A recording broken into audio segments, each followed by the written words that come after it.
El principal medio de comunicación entre los humanos es el lenguaje. Puede ser oral o escrito. Existe hace más de 6000 años, incluso antes que la escritura. Los humanos poseemos una forma única de lenguaje a diferencia del resto de la vida animal.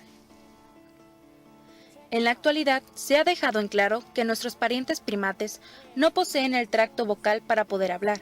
Sin embargo, en la década de 1950, una pareja crió a una chimpancé llamada Vicky, con el propósito de enseñarle a hablar. Vicky solo pudo aprender las palabras mamá, papá, arriba y taza. En la actualidad, solo se ha comprobado que pueden aprender a comunicarse a través de señas. Este método se utiliza para personas con problemas auditivos.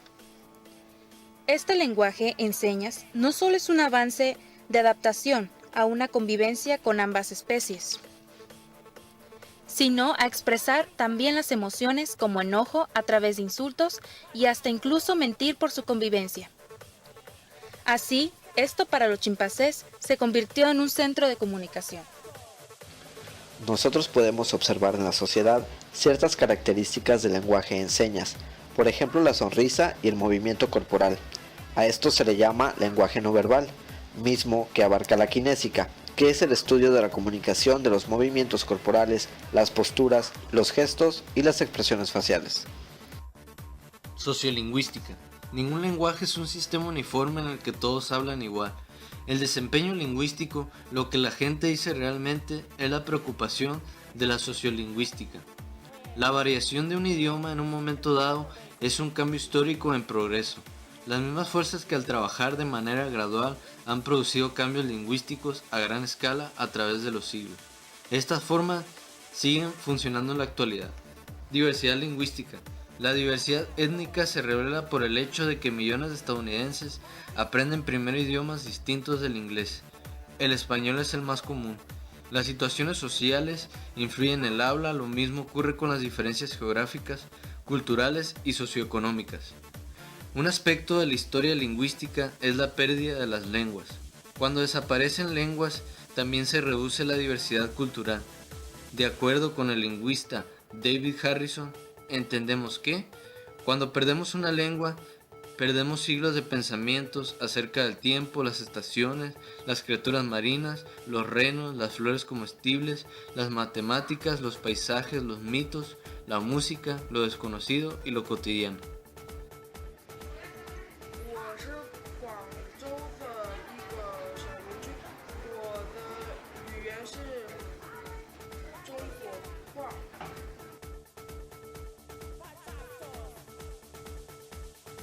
En los géneros hombre y mujer, el lenguaje se da de distintas maneras. Las mujeres buscarán la manera de expresarse con voz fina y baja.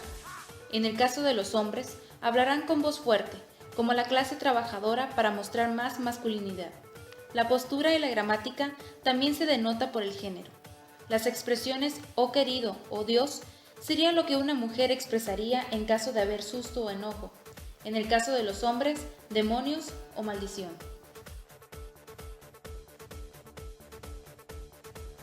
Estratificación social.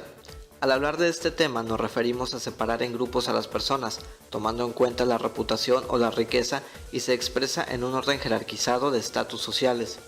Las sociedades pueden verse como compuestas por estratos de jerarquía, con los más favorecidos en la cima y los menos privilegiados en la base.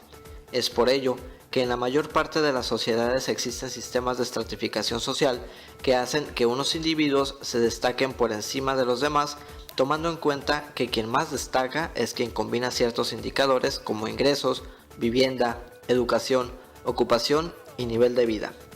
Vemos como claro ejemplo de la estratificación social en el tipo de personas que son colocadas para cierto tipo de mercado.